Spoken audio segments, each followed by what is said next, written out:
Hello and welcome back to Rand's Rant. And today I'm joined by Valerie Fridland, who is a professor at the University of Nevada. Valerie also wrote the book titled Like Literally Dude, which was published this year. And the book explores our speech habits, language, and everything in between. So, Valerie, thank you so much for coming on and taking time out of your day to chat about your book and your life's work. But first and foremost, how is everything with you? It's good. Yeah, life is moving along. Good stuff. Good stuff. So I do tend to start from the beginning, which is childhood and the experience that come with that. And for instance, when you think back when you were growing up as a maybe a baby, toddler, teenager, whatever period of time that sticks out, like what sort of society and family situation did you live in and kind of grow up in? Sure. I grew up in Memphis, Tennessee, but my parents are actually not American. My father is Belgian and my mother's French Canadian. So their first language is French for both of them. So language was always very an awareness that I had because my parents didn't speak English natively, and especially in Memphis, Tennessee, which for those that are not from the United States, it's in the South. In the United States South, it obviously has a very different culture than many other places. And I think it's sort of indelible in the American imagination what the South is like. And it's sort of more rural, a little more country, a little friendlier, but also has a very fierce sense of community. And so we were outsiders. You know, my parents were not very welcomed into the Southern community because they weren't from there and they hadn't grown up. And usually people in the South like to trace their ancestry back to, Robert E. Lee. And so I noticed that right away because people always commented on their accents. And it really annoyed me as a kid. What I remember is being very annoyed at my parents for having accents, because it made us different. And when you're a kid, you don't want to be different. And I really wanted to be part of that community. But I also think it made them interesting and exotic and having better life experience. In other ways, I was able to recognize that they had these accents because they had done a lot up to that point. And my father actually was a Holocaust survivor, and he was Okay. sent to Israel when he was about, I think, 10 or 11, to a kibbutz there for children that had been orphaned during the war.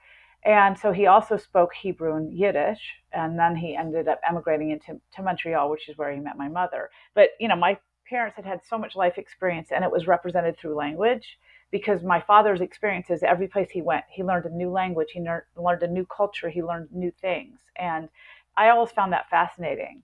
So I think that piqued my interest in language very early on. Although, of course, as a teenager, I would have never thought I want to be a linguist because boring, right? That's totally Yeah. not what I wanted to be, an astronaut or something cool. But when I went to college and I took some linguistics courses because I had to, it was part of my major and it was required, which is why most college students end up in the classes they're in. It also opened my eyes to this whole way of looking at language I'd never thought about. So, from looking at language as just the average everyday person, you look at it as just a form of communication, and there are good forms and bad forms. We have all these ideas. But when you look at it like a linguist, you look at it scientifically. What's the science? What's the history behind language? And I saw why we do so many things we do, and it just really opened my eyes to this whole new way of looking at language. And that's really what brought me to being a professor in that area and then ultimately writing the book. Okay. Well, that kind of answers my follow up question, which was kind of what would make someone get into language studies or linguistics. Linguistics. I can never say that word. It does my head in, but I'll excuse me. just try sociolinguist. People really mess that really messes people up. Yeah, I didn't feel brave enough to add that in, but sure, here we are. It kind of gives me a perverse pleasure, but Yeah, I know you can sit there and just have that Montgomery Burns look about you, just being like, exactly. let them suffer in front. But you referred to the fact that your parents had different languages, and you even said in like relation to both of them having French language and like, did they speak multiple languages around you? Was it like predominantly English, or was it just like dependent on who was in the house or what the circumstance was? You were just being bombarded by all these different languages and as a result, mannerisms. It's interesting because they actually spoke mainly English to me, but they spoke French to each other, especially when they were arguing.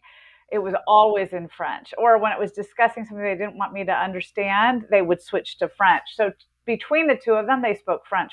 To my brother and I, they spoke English, mainly because my brother's older than I am by a number of years, and he was not born in the United States, and he came when he was young, and he went through what's called a silent period, something we understand now that happens with language acquisition. So if a child is in the process of acquiring language, so they're paying attention to what's going on, sometimes they won't speak at all, especially if it's a second language. So they have the first system, they get put in a situation where there's a second system they're exposed to, and it kind of just, the reaction is to absorb rather than produce. And that at that time was not well understood, and people thought there's something wrong with him, right? He's not talking. So the teachers would tell my parents there's something wrong with Philip. He's not speaking. But he had come with English and Hungarian because his nanny in Montreal was Hungarian. So he had those two languages, and that's all he knew. And then all of a sudden, English is there, and he didn't speak for about a year. So the doctors had told my parents not to speak French to me directly because I would have the same weird reaction. And they didn't understand that actually what he did was very, very normal. It's just a process of language acquisition. We understand that better now. But at the time, that caused my parents to mainly speak in English to me. But I was very curious about French because that was when where the good stuff happened. Yeah, the juicy insights. Yes, exactly. Yeah. When I only, the only difference I had with my parents was if they opened a statement directed towards me with the word Richard, it meant I was in big trouble. While if it was just Richie, it was they needed a favor or dinner was ready. But once I heard my mom or dad say Richard, I knew I was in a lot of trouble. So it's Yeah, interesting how that seems to that be a would common fluctuate. pattern. That or when people mention the middle name. I have friends that if their moms mentioned their middle name, like my middle name is Michelle, and if your parents went Valerie Michelle, that meant you're in trouble. If it was just Yeah, Valerie, you're fine. yeah, I know. Thankfully, I've been called Richie for the last few years, so I'm doing something right. You're doing Thankfully, something right, or you're out of the house, and so they're not mad at yeah, you anymore. that's probably it. Yeah, probably the latter. And you've somewhat mentioned it briefly there. Like language has changed a lot over the years, even in the US or just in society, or how social media has affected it in some way, shape, or form. Like in my lifetime, certain words have been created, some have then been dismissed as like abusive or offensive. So the question I want to ask you is like, does the culture that surrounds you, whether it's a country, a town, or even just planet Earth as a whole, does like culture dictate our language and how we use it? Absolutely. I mean, it's a huge influence. There are two different major influences on the language that forms that you use. One is your cognitive and articulatory systems. Our brains are built in certain ways to do certain things in ways that are more efficient and cognitively sensible, right? So, ways that make it easier for your brain to process information. That's really something we apply to all skills. We see through our eyes, so things are filtered. We hear through our ears, so things are filtered. But we understand through our brains, so things are filtered. So the brain is a big influence on the shape of language. And if you ascribe to Chomskyan theories of innateness, your brain already has a lot of what you'll do as a language speaker pre-wired before you're even born, and really it's just getting the right buttons pushed when you hear whatever language you speak that turns that on. But even if you take a more functionalist approach that says, all right, it's really not a specific system for language, it's more our brain is shaped in certain ways to process things, and that's how language comes out a certain way more often than others. The brain is important. The other part is the mouth, right? How you articulate things. Your mouths are built a certain way, and so air can only move through them a certain way. The tongue can only be positioned certain places. The teeth can't move, right? So those things have an impact on the types of sounds you create. The other thing is articulatorily. Certain sounds are easier to say together than apart. So, for example, sound and a ooh sound, you have to move the mouth more. And so to get from one sound to the other, if they're adjacent, you're going to have to either move things more rapidly, which will cause under articulation, undershoot, or you have to elongate what you're doing, so it'll cause speech to be longer. So just the sounds themselves can have an influence. So those are just biomechanical issues of speech. Those are unchanging no matter who you are. We all have the same brains, we all have the same mouths. But the big thing is how society interacts with those other constraints. And that's really what shapes language over time. So you might have this basic system that's determined by the brain and the mouth. But that basic system, all the changes that happen to it between, the proto language that emerged 50 million years ago or 50,000 years ago to the language we speak now is socially driven, because otherwise we have no reason why certain changes happen at certain times and not others. If it was simply a matter of some biomechanical or cognitive reason, every language will look the same. But the fact that they don't means our society is probably one of the deepest influences on the way we speak. And not just being a member of a society, but interacting in that society in certain ways. So being a certain ethnicity, being a certain gender, being a certain age, all of those things are deeply impactful on the language we speak, which is why you were saying some words have come into fashion that were never used before, and some words have fallen out of fashion because society has found them offensive now.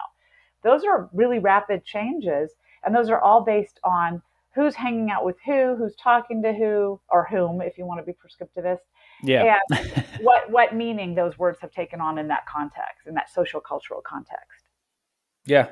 Interestingly put. And one thing you talked there about the dynamics of the mouth and how we can go about pronouncing certain words. My nickname up until I was about 19 or 20 was Witchy, because I had huge issues with the letter or, unfortunately, which was a constant cause of concern to me, especially when I had to tell people my name and introduce myself. But thankfully, I got through the other side and now can say my oars. Thankfully, sometimes I slip up, it comes up, but it's nowhere near as bad as it used to be. But with like lisps, the fact that I can say Richie now, but 10 years ago I would have been saying witchy, or if I said the country Turkey, I would go Turkey and would get abused by all my friends for it. But is that an issue with my brain processing that word and the pronunciation, or is it quite literally muscle memory that allowed me to be able to pronounce that over time? It's probably less in your situation. I mean, there are different cases of speech pathological issues, and some of them are brain related because a lot of times, for example, if a very young child has problems hearing, they filter the sound in a way that's not typical, and then they're recreating an atypical sound rather than the sound as it's produced. So that can be a cognitive issue. But what you're describing is probably a biomechanical issue. Our sounds, you're not alone. Our sounds are one of the most difficult sounds in human language. In fact, it's sort of stupid to even have them, which is why many languages move towards reducing R's. So I don't know, if you're aware of standard British English, the King's English, I guess it would be now. There's no post-vocalic R sounds. So turkey would be tucky. It Yeah. wouldn't be in standard British English because it is the natural situation for R sounds to actually atrophy over time, or weaken, we call them, because they're very, very articulatorily complex. So it's not just you as a speaker that has problems with them, it is all of us as speakers that tend to reduce them to the point where many languages get rid of them altogether or really strikingly change the way they're pronounced, which is why trilled R's tend to be less common than flap R's. So, like in English, we just say "r," right?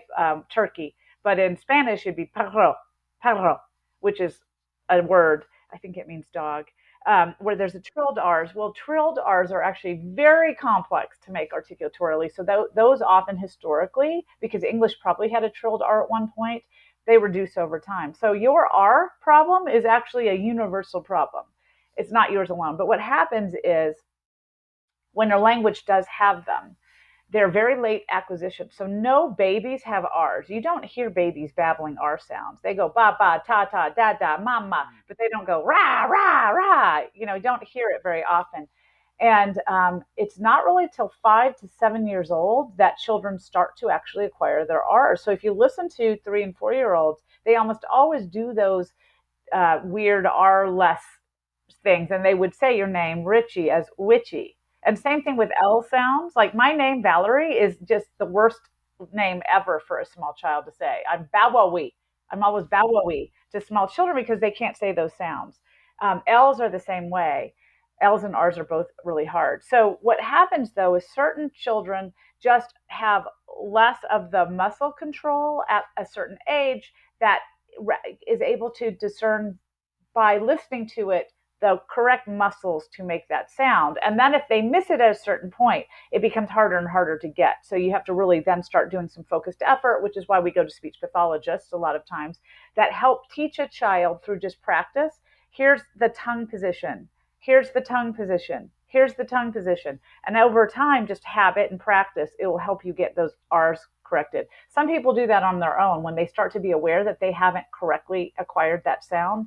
They become very sensitive about it, which it sounds like you were.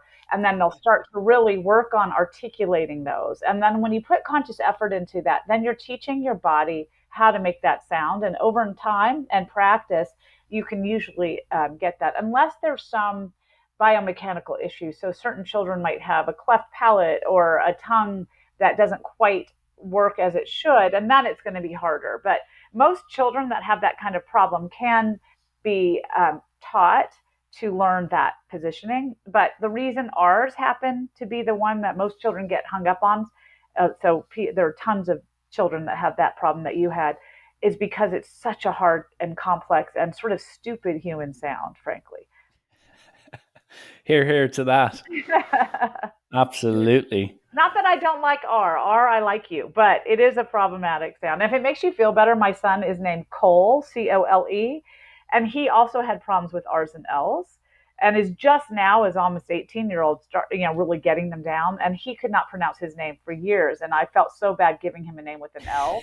So parents, here's a note to self: do not give your children names with L's and R's if you want to make sure they don't have problems later on. Yeah, they don't want to be a witchy wow and growing up. Exactly.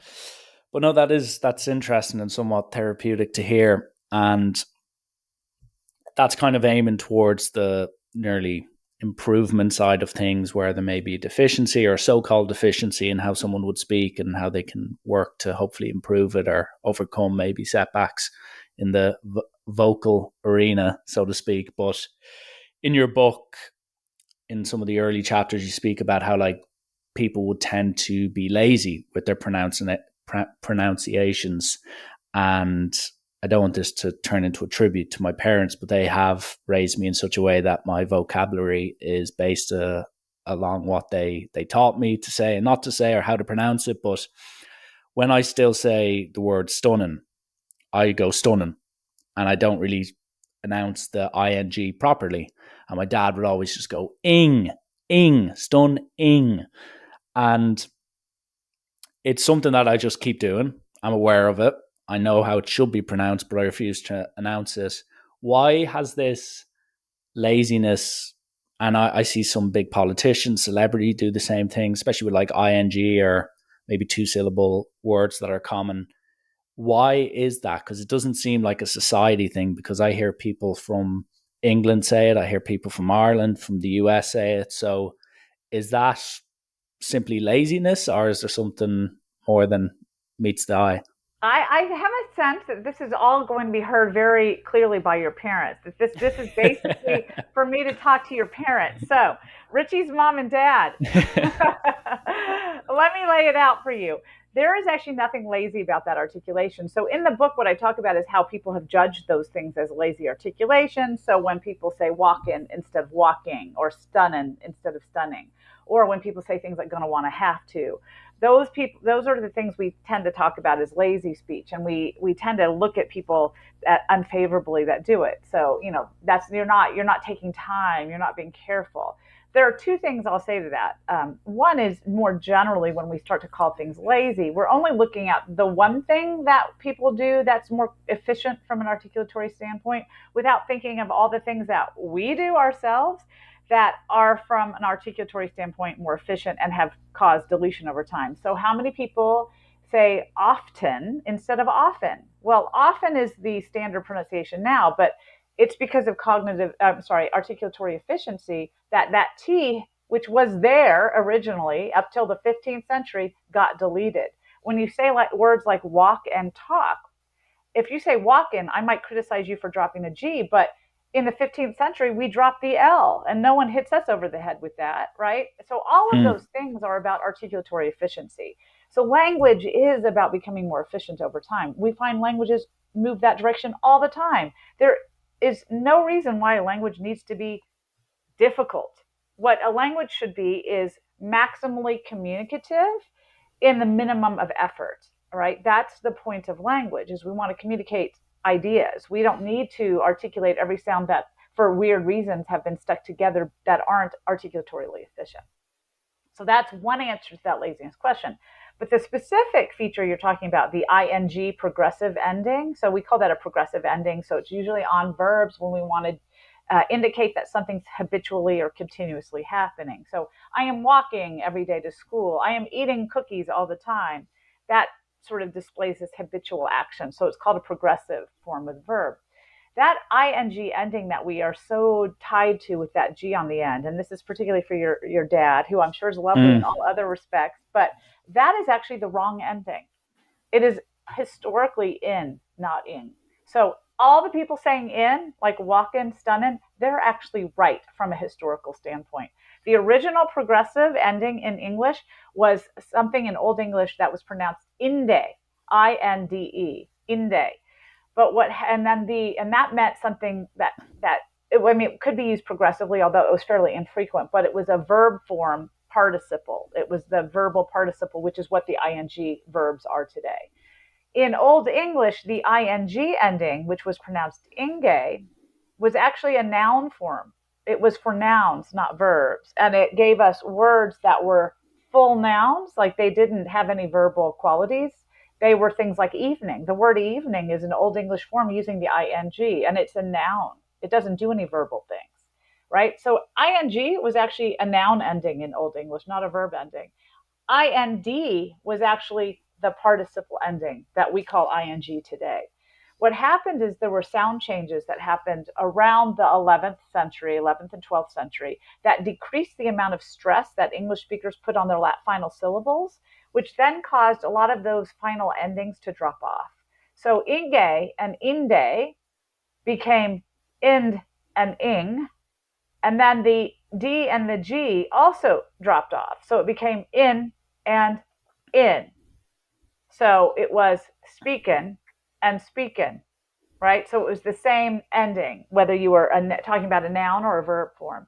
So those became conflated. By the time of Chaucer, you find him writing the INGE form for what he meant as the INDE form, right? That people weren't literate. They didn't really know this stuff. So he just wrote what he thought it was. And so this is how we have gotten confused with the original IN ending and the ING ending, is basically the ends, the sounds dropped off. And then it was actually pronounced IN, so walkin, stunnin, until about the 19th century. We didn't think ING was correct. And if you look at literature from the 18th century, you'll find references to the fact that words like coughing and coffin rhymed. So that meant it was coffin, coffin. Yeah. Jonathan Swift talks about how at the royal court, to properly pronounce a word like learning, it would be learnin'. That was the courtly fashion. So the idea of ing being correct only comes around in 19th century because people started to be literate. And when people started reading, oh, look, it's written ing, which was basically a mistake made in the Middle Ages, right? They started writing the wrong form down. Then they're like, oh, there should be a G on there, so that IN is wrong. When actually the IN form was the original form, not the ING. So you've been right your whole life saying stunning, is what I'm trying to say. I'll take that win. I'll take it. I'll Sorry, take Dad. it. You probably won't be best pleased, so I won't send him the link to this episode. But no, that is certainly interesting to see how it's nearly evolved and in some cases eroded the word itself for better or worse, remains to the listener, our user, I'd say. And one of the things, like I've listened to a lot of your work, I've read a lot of your work, but the big thing, and like once I announced that you were coming on the show, people were like, I know I'm using the word like, which we'll get onto later, but um, that's like an absolute massive cause of panic or disdain for my friends, for people I know who are teachers or coaches, public speakers, you name it. I used to be terrible at it. So my first ever podcast, I, as an exercise, went back and re-listened to it, and I said something like 109 S's or M's. And like my podcast, say last week, that was over an hour long, I said one in the entire duration. I replaced my S's with the words so and the word and Mm-hmm. as like a bridge to prevent me from going. Uh, um, so I'm not saying they're bad things, but I have replaced them. And what I want to ask you, and I know you've talked about how they can sometimes nearly elevate a sentence, because if you say go, and that's how I did that, it nearly refocuses the listener. But the question I kind of want to ask is, like, are these non-precise words or lack of definition words like are they important for our general speech, or should they be avoided, or does it simply depend on the circumstance in which they're being used? Well, first, linguists refer to those as filled pauses, and I stuck one in there for you just to illustrate. So those are filled pauses. The other things you talked about, so and like and, those would be more along the discourse marker line. So they're kind of substantively different in terms of how you seem to cognitively produce them. So there is a difference there. But the thing about and in terms of whether we should eradicate them or not is it really depends on the context. I absolutely agree that when you're giving a public talk, when you're making a presentation, and maybe to a lesser degree, but to some degree, when you're doing something like this that's recorded for people to listen to later, it is to your benefit to reduce the ums and uhs, mainly because if you use too many of them, and certainly some people use a lot of them and others use less, it seems to be habitual patterns we fall into where some people are heavy ummers and other people are light ummers. But if you're a heavy ummer, it can be distracting to having people listen to you in those contexts. Yeah. What we find though is in conversations, people don't even realize people are doing them. First of all, in conversation, you'll do less of them naturally because they're indicators of cognitive processing. And when you're in a context like this, where we're having deeper conversations about things that are less familiar and maybe not something that's just easy to access cognitively, we are going to use more because and arise when a speaker is doing heavy cognitive processing. That's what they are. They're markers of speech planning. The more speech planning you're doing, the more complex a sentence you're going to say, the more difficult and unfamiliar and less common the vocabulary you're going to use, the higher your rate of and naturally, because those things are basically your brain saying, hold on, I'm processing. That's really what it does. So in a casual conversation with a friend over a beer, you're not usually talking about things you have to go deep into your intellectual reaches to access. You're talking about things that are very familiar to you. You're talking about your friends, your family, your activities, what you did yesterday. Those shouldn't take a lot of cognitive effort to come up with. So you naturally won't and in those contexts as much. But even if you do, and sometimes we are talking about things that are difficult or things that are a little more complex in those contexts, people don't notice them. If we ask people to judge how many uhs and ums the speaker used in those contexts, people are very bad at it. In a public speaking context, though, people notice them more because we have expectations for rehearsed and practiced speech. Yeah. And the idea when you rehearse and you practice is you should be more familiar, not less familiar with what you're talking about. Therefore, if I understand that I'm in a signal speech planning and I'm in a context where I expect someone to have already done the speech planning, to have practiced and rehearsed, and therefore not need to be doing it on the fly, it's going to upset me if I hear them doing these markers of speech planning all the time because my expectation is they should be more prepared than that. And I think that's really why in speech contexts like public speaking or giving presentations or doing lectures where we expect someone has rehearsed we get upset over them using a lot of and ah. The other thing to think about with and is it's not just for a speaker, it's for a listener. So I could just pause silently if I needed to do something thinking. If I'm doing speech planning, it would certainly make sense that I just take a silent pause. But if I take a silent pause in the middle of my talk, what that does is opens up the floor for a listener to jump in because it's maybe misconstrued as what we call a turn transition point, which means that someone who's listening to me might be waiting to give their insights or their perspective. And, in conversations, we always want to be the one talking, right? That seems to be, we're like, oh, yeah, I had that happen. So they're kind of waiting there to jump in. And if I don't say anything for a minute because I'm thinking, well, Joe Blow over there is like, oh, wait, it's my turn. I'm jumping in. Yeah. So he's misconstruing my silence as a turn transition point. So I'm going to really serve a very important purpose to signal to the listener I'm still talking.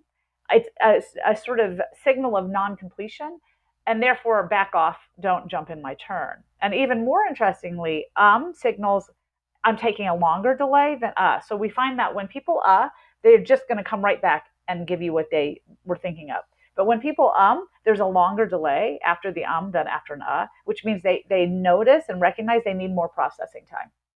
So it's not just signaling someone is coming back to their turn. It's also signaling how long that person is going to take in their estimation to come back to their turn. So if you ask someone a question and they go, yeah, 5 or 6 times, that means they had that fairly accessible. But if they're like, probably 5 or 6 times, what that tells you is that wasn't as accessible to them and they had to think about it longer. So if someone says an they're signaling, I'm more unsure about what I need to come up with here, which is why we take them as markers of uncertainty, because they indicate someone's thinking about something, which is the other reason when someone's giving a public talk, if they use a lot of and what they're signaling to a listener is I'm not certain about what's coming up. And that's also why we don't like them when we expect someone to be certain about what they say. Yeah, that certainly rings a few bells, especially when I finish my podcast with quickfire questions, and some of them are a bit tricky to just think straight off the bat. And that's when you hear, and there's just pauses, and I'm looking back at the audio and I just see the long airs, and I'm like, I nearly need to get rid of them and just edit them out. But that does explain because they're often tricky or else do demand a bit of thought behind them. So that is interesting because some people do have this common maybe misconception that, especially for speeches, or if it's, say, a coach telling the team and they're like, so this is what we're going to do. It's a lack of faith, lack of confidence, whatever it may be. So sometimes it's not that, it's just deep in thought, which is interesting. Right. But it's just processing time, right? They're just indicating to you processing time. And it may mean at first they're not certain, simply meaning they don't have it on the tip of their tongue, that kind of uncertainty, rather than they don't know it at all. It's really more just a marker of speech planning rather than unknowingness. But the other benefit actually to and that's pretty important from a listener standpoint is if I'm listening to someone and they're just talking, they don't use and I seem to remember what they say less well than if they highlighted important information with an or So when we do experiments where we give people pop quizzes about an hour after we've done an experiment with them, if the experimenter put an or before a certain word in that instructions that they gave them in the previous experiment an hour before, and then we give them a pop quiz on what words they heard in the experimental instructions, if an or preceded it, they tend to remember it better. Okay. So you might be doing your listeners a favor here and there when you are before very important information or plot points.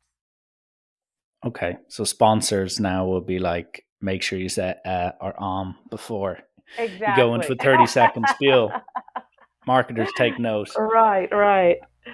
And it got me thinking there that, say, for instance, if you're a teacher or making a speech, or if you're a college student doing a presentation, how important, because I've read books on speech and even just like how the brain would work, and there's been studies where based on the tone of how someone talks, like there's a difference if I'm talking like I am now, or if I'm like, there's a big difference and I'm just crazy energetic. People can retain messages a bit more if they're done in a bit more of a unique tone or a more energetic tone. So the question I want to ask is like, how important is it? And again, I know it's kind of tough because it's all based upon like what the actual reason for the language is. Are you giving a talk? Are you having a conversation? Are you on a podcast? Are you having a coffee with your friend, etc., etc.? But how important is tone when it comes to language from a listener's point of view? So if you're monotone, or if you're excitable, or if you're screaming, like what type of effect does that have on the listener's experience from gathering information and being able to kind of read what that person is really saying? Because sometimes it's easier to tell when the tone has been changed. Well, I think what you're getting at in sort of those types of studies is we find that listeners pay attention to hyperbole or ways of marking things as special or extravagant. We call it extravagance in linguistics, but basically the whole reason we say things such as "it was very very good," "it was so totally awesomely amazing," is Yeah. we're marking those things as exceptional because we have a tendency as listeners and speakers to fall into these patterns of if it's typical, it's not exciting, it's not interesting. And so if someone is not marking certain aspects of their speech with extravagance in some way, we tend to not pay as much attention to it because no one's highlighting for us. This is important. I think it's sort of a good example. It would be when you're listening to a teacher teaching a subject and they're just going down the list of everything they need to teach without making any kinds of points about this is important, this is going to be on the midterm. When someone does that, you all of a sudden see every student start writing stuff down. I know that's what happens in my classes. I'll be talking about something. I'm like, okay guys, this is on the midterm, and everybody's like, oh, okay, right. Yeah. They all of a sudden wake up. Highlighters out, Hi, panic right, stations. Yeah. right. So basically, what you need to think about as someone who's giving talk is how can I use a highlighter on my speech, right?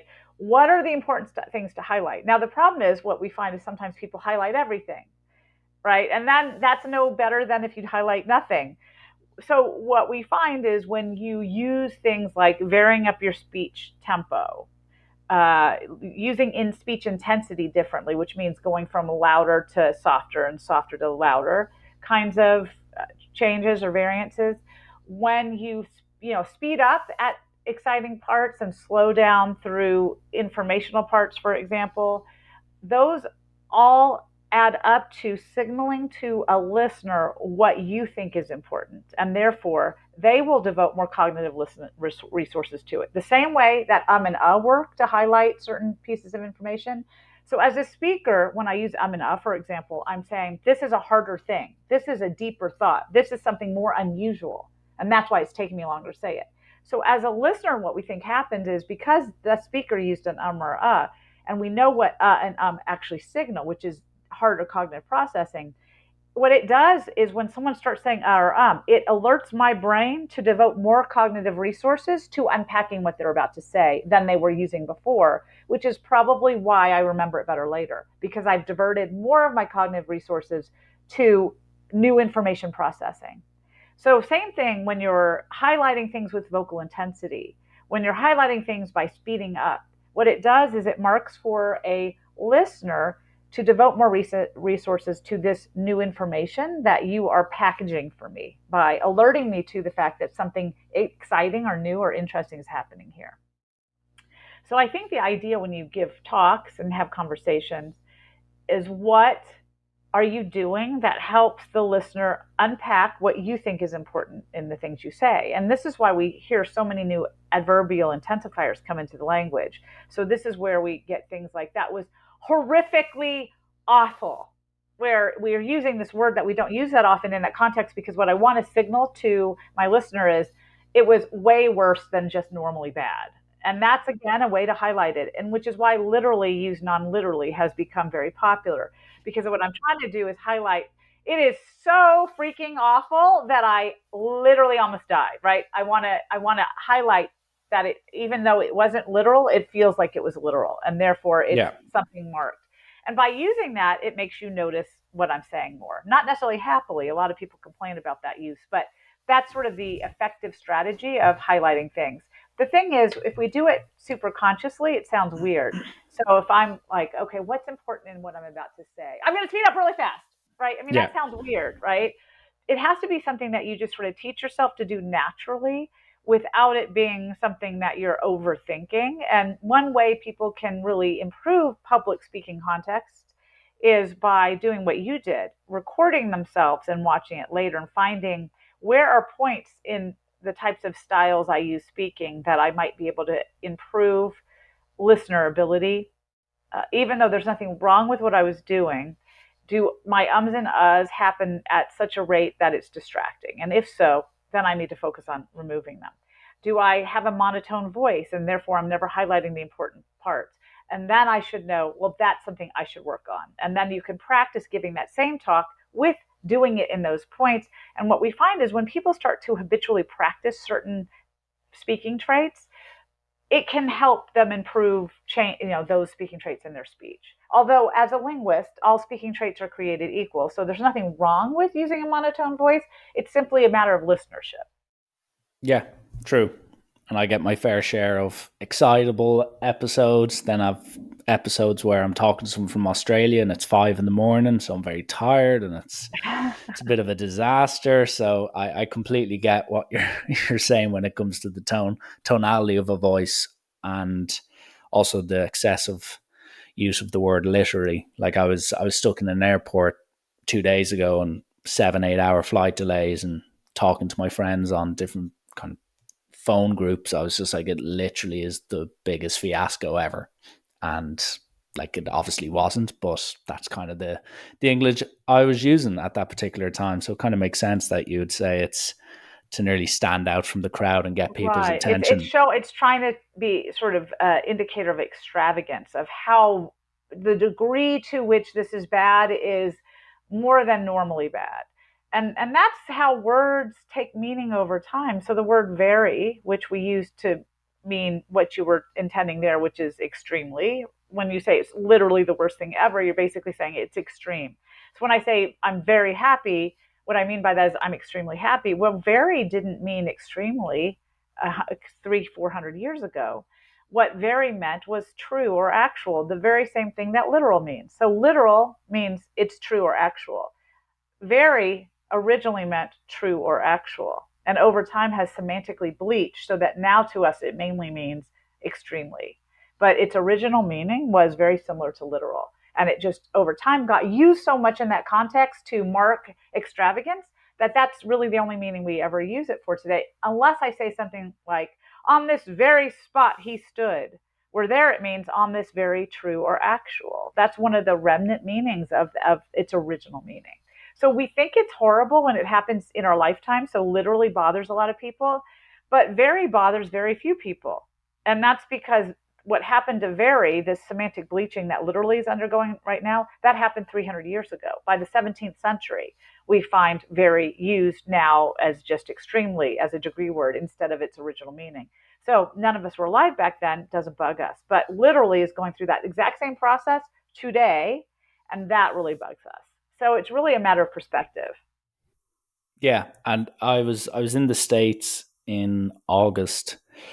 I went to California and Florida, and I would get onto the Irish version of this, but you cannot help but overhear some guys, or especially girls, they'd be like, I was literally stuck in traffic all day, and using it, that terminology into that effect. But another L word is like, and you've spoken a lot about this in a lot of detail. The Irish version of like is very flexible. So to give you two examples, in like the west of, I even said it there, in the west of Ireland, you would have farmers, people in really rural parts. They'd be like, how are you doing today, Valerie? Like, that's kind of how they'd speak. And then the more posh or rich type people who would be in the capital of Dublin, they would say like at the end of the sentence. They'd be like, what are you doing today? Like, they would just use it off the cuff, and it'd become a posh terminology. We'd be slagged saying, all like, how are we? What, like, how does that, I know you've talked about it nearly like the evolution and stuff like that, but like has so many different meanings. I like music. I would like it if you'd go upstairs and clean your room, etc., etc. But how does such a simple four-letter word have so many variables attached to it in all corners of planet Earth, Right. including even Like America? is an amazing word. I think if I had to pick one word that best exemplified language evolution, it would be like, because you're absolutely right. It has so many meanings and it's so multifunctional. And it's crazy how powerful and extensive like is. I also want to unpack your Irish like a little more because that's fascinating to me. And I think what you will find if we look deep, deep, deep into the historical evolution of the like that we use today as a discourse marker, the one that people tend not to like, Mm. it is actually probably Irish in origin, or Oh, it certainly is a British form, not an American form. So even though people think of it as an American Valley Girl innovation, it is far from that. The Valley Girl connotation just came along with Moon Unit Zappa, who popularized its use in a song. And yes, Valley Girls were using it, but they're just sort of the imitators, not the inventors in that case. Definitely comes from working class, probably rural, most likely, British or Irish innovation. I say Irish because even though most of the data we have that looks back 300 years and finds like in some documents back then are British, so there are trial transcripts and things like that. But if you look at the pervasiveness of modern like, you find it really high rates in Irish speech and in rural areas of Ireland, which suggests that maybe that is where like started and that use got misinterpreted over time as a discourse marker rather than as some sort of adverbial or adjectival use, which is, I think, how it's still used in areas of Ireland. But back to your original question of how one word becomes so evolutionarily diverse, we start in maybe the 1200s roughly. And we obviously, our written records follow spoken language, but we find our first references to the verb like, which was something more like lichan, in the 12th century and maybe 13th century. That seems to have been first. And then we start getting adjectival uses, swan like, where probably the verb was attached. So what like means is I enjoy, right? It's pleasant. Then when we start to say something is adjectively like, it starts to have this idea of approximation or similarity. yeah. So if someone's swan-like, it's like a swan, something similar to a swan. So then we get in the 15th century starting to get that idea of similarity used in a different place in the sentence. So the idea is there originally, but it just starts moving around the sentence in terms of where you put it to express that similarity. So then you get things like a preposition in a simile. Her eyes were like the sky. So that again is like she has sky like eyes becomes like the sky. Right. So it's just shifting in how it's used slightly, but the meaning is still similar to our approximation. And then you get conjunction uses where it connects two phrases, two sentences to say they're similar. He rides a bike like he was a bat out of hell. Right. What it's saying is the bike riding is similar to this other sentence. Again, similarity, similarity. And then I say, he's like 5 or 6. That's where it starts to be used in more this approximator kind of discourse sort of way. That again express approximation or similarity. So I think what we have to realize is the meaning of like, in most cases, not the enjoyment like, but the similar like, has been consistent for centuries. What's changed is the point of the sentence we put it in, right? And there's always syntactic flexibility. We move things around quite often, especially when it comes to adjectival or adverbial kinds of things, because they're syntactically detachable, meaning that adverbs and adjectives kind of move around a sentence more than things like verbs do. So it's just this idea of approximation becomes more salient than the idea of enjoyment. So you have these two original meanings. One becomes very useful to us. I express similarity, then similarity. And we don't find, like in early texts in the 1300s and 1400s, we don't find approximation like, we find only similar like. Like X is similar to Y. Then what we find around the 1600s is I'm approximating that X is similar to Y, right? This sense of this is an approximation, a subjective approximation. That doesn't exist early on. That's something that seems to be added because of the types of things people used it for when they were giving you a subjective opinion. That's when we start to see it really become a discourse marker. So it just becomes increasingly subjective from this objective form. So a preposition is fairly objective. Her eyes are like the sky. Well, I mean, that's subjective because I'm saying what the sky is, but sky is blue, eyes are blue, boom, right? Yeah. So that you can see the connection. But if you say he's like a brother to me, like he's a brother to me, that's my personal subjective opinion about that relationship. It's not as obvious as the connection of eyes to blue. Does that make sense? Yeah. So there's more of No, an it does. approximation. And so the more we get subjective approximation indicated by like, the more available it becomes to be used as all these other things that it's used as, which is like a quotative verb. So if I say something such as, I was like, I don't think I want to go. And he was like, yes, you better. Right? That's where that like is used as a quotative. Those are all saying this is an approximation of what he said. And so that sense of approximation evades everything or emotes sort of from those words. And that's how it gets to be used so widely in so many different forms because the sense that someone's trying to get across is approximation. The way they use it varies. And so you start using it in multifunctional circumstances, but it all means the same thing, which is approximation. Does that make sense? It does. It does. Well explained. Don't worry. But tell me about the Irish like a little more. I want to hear more because I know that a lot of Americans noticed in the movie with Colin Farrell that just came out. I think it's the Oh, Banshees the of Banshees Inisherin. of Inishmore. Yeah, that there was a lot of likes in that Yeah, movie, right? Sort of rural Irish like, and I think a lot of Americans were surprised by that. But I think that's actually a very old form of like. So can you tell me a little more about the Irish like? it's nearly just a word used when they. It's nearly when they say something about you or something they're reacting to what you're doing. So, say for instance, I was burning a sheet of paper in a back garden.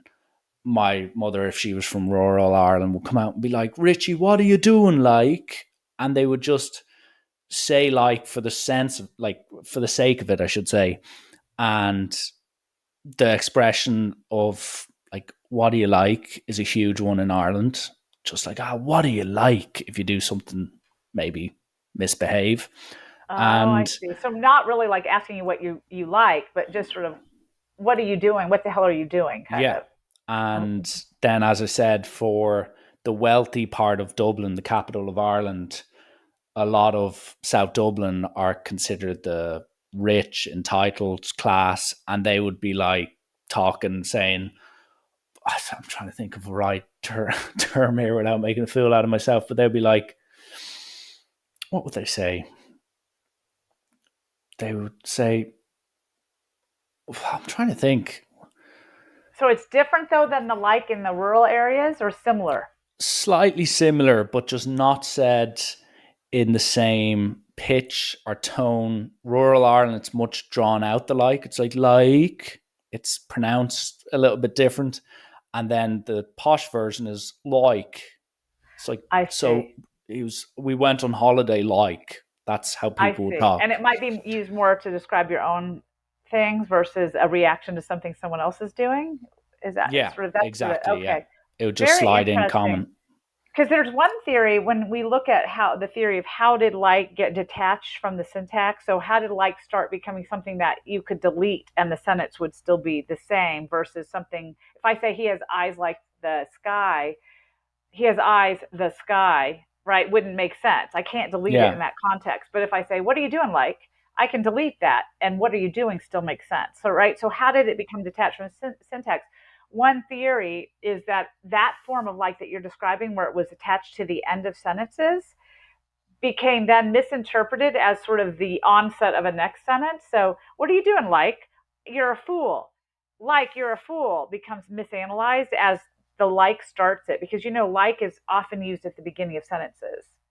And so, one theory of how that happened was that it was actually like the Irish like, that when people were continuing with the next sentence, somehow people that listened misinterpret that instead of at the end of the past sentence as being the beginning of the next sentence. And that's how it started to become a discourse marker. Yeah, it So is truly interesting, fascinating. very It is. interesting. Lots of we could talk about like all day. Yeah, absolutely. But well explained, giving us the history and the modern version of how like is so prominent. And a bit more closer to home is acronyms. I think that's how you pronounce it. I feel like I'm at an oral exam back in Don't, school no, now. no, Feel under everything's right. pressure here. But No pressure, no pressure. in the school I used to work, I went to the school and then I was a coach in the school and like a teacher for a year. Acronyms are so heavily used now in the last like 4, 5, 6 years. And an example would be AORS, which stands for and rightly so. So someone would say, oh yeah, and then I had a few drinks on Friday, and someone would go AORS, like and rightly so. A term I came up with was AOTP, which stands for all over the place. And it was to emphasize how all over the place a certain element of the team's performance was. I was like, this is AOTP. And everyone was like, what does that mean? And I was like, all over the place. So there's loads of these different terms that have now sprung up in the locality, and a lot of my friends use it. Students 10 years, 15 years younger than me use it. Even at a wedding recently, they had a card at each table that had these acronyms and what they actually meant for normal people. So Oh, I love that. is that referring back to being able to nearly enhance your speech where I can say AOTP as opposed to all over the place? Is it an element of laziness? Is it social surroundings? Like, how does something like that bizarre find itself in a community and being used in day to day life? Well, acronyms, and you did say that right, which is sort of where you take the first letter of a grouping of words and Hmm. put that together as the new words. Those have been around for quite a while because a lot of times to abbreviate the names of organizations, for example, we would use those, right? Just to make it simpler to say, because first of all, it's easier to remember. Second of all, it's a lot more efficient to say than having to, like NATO is a great example. NATO's been around for a while. NATO Yeah. is, I think, the North Atlantic Treaty Organization. And Yeah. who wants to Pain. walk around No one saying wants to say the that. North Atlantic Treaty Organization? It just doesn't roll off the tongue. NATO No. does. So this is a process that has been happening for a long time. And what's interesting is it's a process that often happened historically in organizational, institutional contexts, right? So when you had the name of something and you wanted to make it more memorable or easier to say, what I think has really inspired it to be in conversational speech, like you're talking about, and really become very popular because I have teenagers and they are always saying things like that to each other, and especially texting them, is the advent of computer mediated communication and texting. And when that started to happen, there were restrictions on how many characters you could have. So you couldn't say North Atlantic Treaty Organization in a text because you wouldn't have enough characters. So people started to abbreviate things. Those abbreviations became widely used, and then they became kind of trendy and hip and indicated kind of I know what I'm doing. I'm young. I've got this. I'm Yeah. culturally aware. And then once something like that gets imbued with some sort of social quality, like being trendy or hip or cool or novel, then it becomes attractive to a lot more people and used more widely. So it's sort of the young, cool kid in school uses something a certain way. Well, then everybody wants to use it that way. I think that's what happened with acronyms. They've been around for a long time, but they weren't cool till fairly recently. And that's partially because of their use in texting language. And when texting came along, it was kind of young and novel, and it definitely separated youth culture from older people. And it also made you feel like you're kind of in the know or in the clique to use those expressions. And that made those types of things become popular more generally. And then it's also fun. It's fun to have this coded in language, right? Because if you and I are talking and we both have this shared knowledge that allows me to unpack, what was the one you said that was all over the place? AOTP. AOTP.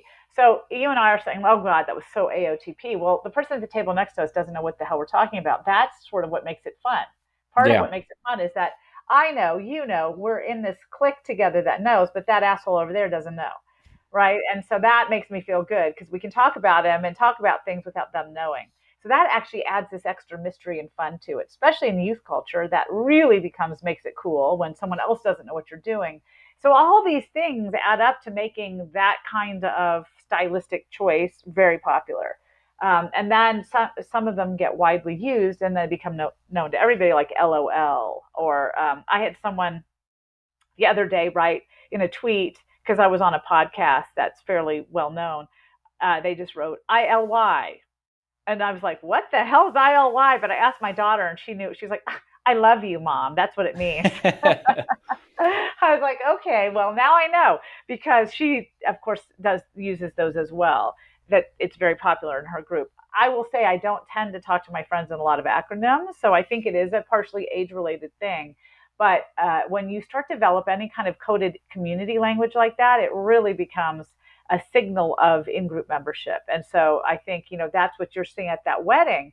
This idea that you had these acronyms, and then that for those not in the know, it becomes a point of conscious notice in that society, like, look, these are fun things that we do and not everybody's in on the joke. And that's what makes it even more popular. Okay, so it's nearly like a culture entry point for some people, a Yes, yeah, gateway. yeah. And it also makes sense, right? You don't want to say the full phrase. It's not lazy. Again, there's nothing in speech we do that's lazy, because the point of speech is not to have the longest sentences ever, right? Yeah. No, when it wasn't anybody ever said, okay, we're talking. It doesn't really matter what we say or who we're talking to or what our point is. What matters is that we actually talk for the longest amount of time and use the most words. I mean, that's just bullshit. It's ridiculous. The point of language is, let's communicate not only the information that I want to communicate, but our relationship, how we feel about each other, what kind of groups we're members of, who we are socially. That's the point of talk. And what you're talking about with those acronyms, it does it all at once. It's communicating information, but it's also communicating that we're members of the same, tribe, so to speak, that gets what those acronyms mean. And it also calls into everybody who may not even know what those acronyms mean, but know what the importance of those acronyms is to that community. So they're in on the joke as well. So it really inculcates a lot of socio-emotionally, culturally relevant information in one fell swoop. So there's nothing lazy about it. It's simply really innovative and creative. And exactly that. It focuses attention on what you're saying because you're using something new and novel. Okay.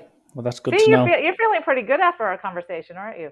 Yeah, not I'm as like, you're doubtful. novel, right? Everybody else has our problems, right? Your in is Yeah, correct.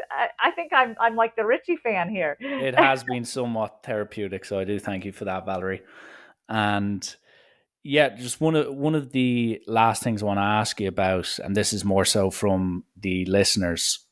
And I've been fortunate enough to, as I said, I was a teacher, did coaching, do this podcast. I've done some storytelling events and then like some of my day to day jobs working for tech companies involves me speaking to a lot of people, doing presentations, etc., etc. So I'm not as daunted to public speaking as the famous saying is, like, public speaking is the majority of people's biggest fear in the world. Is there any maybe science or any opinions you've come up with or concluded with to help people who struggle with public speaking, not so much perform, but not allow nerves affect them? Or if so, like, what actual effects are these nerves having on them speak? Because I have friends who say once they get in front of a group of 30 people at work, they can't speak. They have to like clear their throat every 3 seconds, when once they're one-on-one, they don't have to clear their throat. I have other people who then start saying I have other people then who just start sweating and panicking.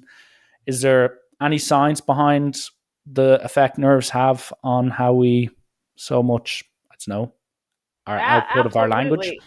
Absolutely. I mean, the science is, anxiety does tend to increase speech errors. Now, interestingly, and are not necessarily tied to anxiety. When there was a study done in a long time ago, in I think it was the 1960s or so, by a psychologist who looked at how speech errors, things like false starts, restarts, slips of the tongue, and related to anxiety. And what he found is those other ones, those other things like false starts, starting over, slips of the tongue, misspeaking, that those actually increased the more anxious people were. But and didn't. So they seem to be indicating something else. So they're more about cognitive processing. But regardless, some people might fall back on sort of nervous habits when they get in front of a group. And I will say a lot of people tell me that that makes them very nervous to talk in front of people. It's this idea of public performance, I think, of feeling like you're being judged. All those things are really hard. One thing I think is just as listeners, we need to cut people slack. I mean, we're not really supportive sometimes in the way that we listen to people. We don't let people finish. We cut people off. We get annoyed when people are struggling to get out what they say. And so that's really on listeners, because if you're the one in the hot seat, you want people to be more understanding and empathetic. So part of our jobs as listeners is to be supportive. And if you give people support by giving them eye contacting, by nodding, by giving them encouragement to speak and letting them have the freedom. So in a meeting, not making people think that if they don't speak right away, someone else is going to steal their turn. Those kinds of things that can help more generally with the atmosphere of reducing anxiety for people in your organization. But as a person that is afraid to do public speaking yourself, so if that someone is in that position, my best advice is we tend to be more nervous when we're not absolutely sure what we're going to say, when we haven't formulated it. And what I have found to be the most effective for people that struggle with that is if they think they're going to have something to say about a meeting, before they raise their hand and start talking, before they're the one on the hot seat, if they can think through the sentence, because a lot of times people think through the idea but not think through the sentence. And if you're worried about speaking, thinking through the sentence is probably as important as thinking through the thought, if that makes sense. So I might have a feeling like I'm going to talk about this topic, but what that doesn't do is give you the words to talk about that topic. If you think, I want to say something here, I want to talk about this topic, and what I'm going to say about it is, I feel that this is not the best approach because of X. All right, whatever. Come up with a sentence. Give yourself the moment to not only have the idea of having a thought that you want to share, but have the language to have that thought. So, as I said before, we find this with and the more I've rehearsed what I'm going to say and practice, the better it'll come out in terms of reducing my and Same thing with other aspects of nerves. Part of the problem is formulating what you're going to talk, because you're doing several things complex at once. You have divided cognitive attention. So you're trying to help yourself deal with the anxiety of public speaking, and you're dealing with the situational context and you're processing it. Like, here I am, everybody's looking at me, I have to talk, I have to get this out, here's the idea, I'm trying to have. So that's one part of your brain's working on. The other part of your brain is like, I have to actually structure a syntactic structure here. I have to say a sentence. So whenever we have divided attention, we're not as effective, right? So if you can help yourself not have as much divided attention by pre-thinking the sentence you're going to say, it should help you be a little more effective in getting that message across. So don't just think the idea, think the words.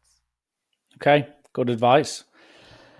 And yeah, no, that more or less sums up the formality of the podcast. I do have these infamous quickfire questions that I do need to ask you before I let you go. Enjoy the rest of your day. Let's have at it. Let's do it. And I'll know that if there is any or ums, I've asked the right questions, hopefully. But I'm not going to have to watch myself. I will fire away and we'll see how we get on. So question 1 is your favorite film of all time. Oh, my favorite film of all time. I have to say one of my favorites, and I think it's just the time of my life, is When Harry Met Sally. I still can't not watch that movie without dying laughing, just because when it came out, where I was in my life, I was very young, and I just saw that with someone who I had met several times through my life, so it seems very similar. And I still love that movie. I can watch it endlessly. So it's probably not one of the most brilliant movies ever made, but for me, I think I would have to say it's one of the movies I watch most often. Okay, yeah, it's a popular classic. I think everyone knows that film, or has at least seen clips. So this is an Irish saying question, but I might have to give you context. But probably. Yeah. So which of these Irish sayings is the best or most pleasant to you? So there's 3. The first one is story horse. Second one is what's the crack? And the last one is on the tear. I'll give you. I'll give Okay, I you. need context. Yeah, story horse basically is how are you, or what did you get up to today? So you might see your friend and be like, story horse. It's to say like, how are you? What are you up to? What's the crack is pretty much the exact same. It's what's the story? What are you up to? What are you doing today? You'll you'll rather than say hello, you'll be like, what's the crack or story horse? And then the last one on the tear is going out and drinking. It was like, oh, Richie was out on Friday and he was on the tear, which basically means he was going heavy on the drinking or partying. So now with the Oh my gosh. So context. which one is more relevant to me or that I like No, better? just that you like. So you've got story horse, what's the I think crack, I or don't on know. the I feel tear. like what's the crack? I love that one. If it, I can see how that would just slip off the tongue. What's the crack, dude? I like it. Yeah, I think I'm going. They're all good, but I and on the terror, I've heard that it's similar on a rampage is yeah, sort of what we might say. I was out and I was on a rampage. That's yeah, similar in the United States. That one's less exciting to me, but I like what's the crack. Story horse is good too. It's a toss up, but I'd say what's the crack. yeah. And the I'm good gonna thing have to about start what, using that. yeah, the good thing about in Ireland, if you say what's the crack, when you describe a night out or a concert, you will say it was great crack. So it'll be like, oh, how was that AC/DC concert? And you're like, oh, it was incredible crack. Now, So do you it's, know have any idea where the word crack, like the origin of that, from what? I might have to I'm do some sure research. I'm sure Google will have the answer for you, but it's still prominent. Everyone in every county in Ireland will use it and know exactly what you mean when you say it. But I'm yeah, wondering if it's related to the drug crack. Like, no, remember it's there was it's a time. spelt No. it's spelled Coraic. Oh, okay. Oh, okay. I'll have to do some research. Now I'm curious. Okay, now that Yeah, it's my as am favorite I. expression, I have to know more about it. Exactly. And next one is, what do you think is the greatest speech of all time? Oh, well, it has to be Martin Luther King. I have a dream. Yeah, that's I can't really debate that. I mean, that's off the top. I didn't even need to or there. Yeah. Next one is, what is your go-to coffee order? I am an Americano drinker. Okay, no I don't do nonsense. fancy coffee. I'm no nonsense. I do like. I will admit a tea latte every once in a chai tea latte. I don't know if you've had those. I haven't I had do a. like. Okay. I'm a simplistic guy when it comes to coffee. It's either americano or a latte or an iced Yeah. latte. I Yeah, don't. I mean, Americano is my go-to order. I'd say 9 times out of 10. But if I'm trying to change it up, usually if I'm with my daughter and her friends who have every fancy drink known to man, it's like Yeah. if it's more expensive, they're going to order it. That's how it works with them. I will do a chai tea latte every once in a while, but generally I'm an Americano kind of gal. Okay, fair enough. And second last one. This is going to be interesting because I've had a few males on recently, and they've all picked the exact same answer to this, but Okay, I'm with it curious. based off my mother's performance, I think it may differ or it might be the same. But anyway, what is the worst house chore? Basically, cleaning the dishes, hoovering the house, or changing the bed sheets. Oh, changing the bed sheets. Yeah, it's universal. Like it doesn't matter about age, gender, They suck. backgrounds. Is that what everybody else said Yeah, too? absolutely Oh, everyone. I think one person said hoovering the house because they would get real sweaty doing it. So, mm. but changing the beds, I actually hoovered my house yesterday, and it wasn't too horrible. But I dread the sheets. I hate it. I hate it. And then yeah, what I dread more than making the bed is folding those stupid sheets when they come out of the dryer. I cannot fold a sheet to save my life. Yeah, especially the one that goes on the mattress. I yeah, forgot what they're called, but oh, I hate it. I hate yeah, that. So yes, you picked a hot button for me. yeah. I can see that. And I only got back from Italy 2 nights ago, and I got back to the house, and I brought some clothes from the family house to where I'm living now, and I forgot that I took off the bed sheets and cleaned everything before I left on holidays. So I get So back now at you had half to two do in the it. morning and I open the door and I'm like, oh no, I have to do this at half two in the morning when my housemates are all asleep. And it took about 25 minutes. It was absolute torture. But Yeah, it is yeah, torture. I'm with you. That would suck. yeah. And last question is, if you could ask yourself one question that I haven't asked you today, what would it be? Where to buy my book? Yeah, well, the thing was, just underneath this, I was going to ask, I was like, and Valerie, where's the best place to find your work, or where's the best See, place to great search? minds, great minds.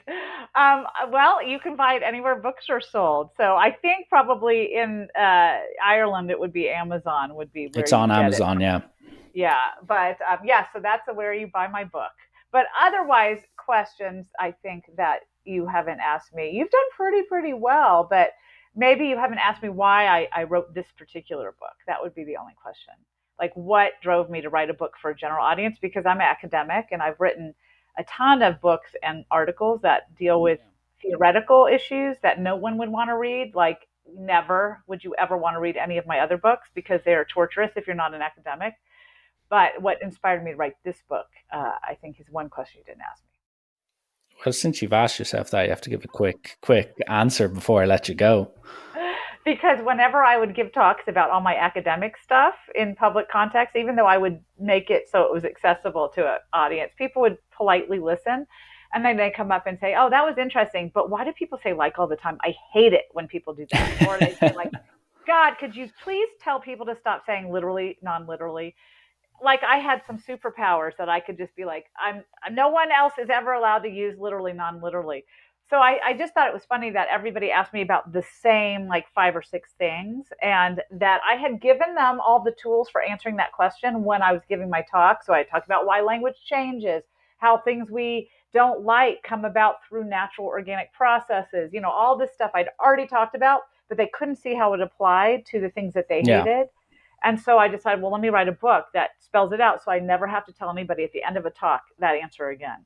And that was why I wrote the there you go. There you go. book.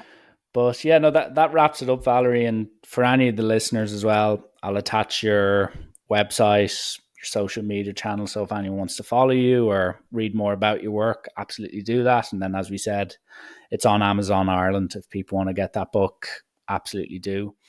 And yeah, I just want to thank you for coming on. It's been a few weeks in the making, but I hope the listeners enjoy it. And yeah, thank you for doing the deep dive into why we talk and how Lisps are not that bad and how acronyms are not that uncommon when used in certain cultures. So I want to thank you for being a informative guest and then also somewhat of a therapist for the last 75 minutes or so. But no, seriously, Valerie, thanks for coming on and sharing your story. Absolutely. And now I have a new expression. I'm going to go ask my kids what the crack is. Yeah. And then you've got the upper hand. Then you're just like They're going to look at me completely. like, what? And then turn around and walk off. That's pretty much what I'm going to get. But I'm going to try it out. I'll let you know how it goes. Please do. Please do. Well, listen, take care, Valerie. You too. Thanks, Richie.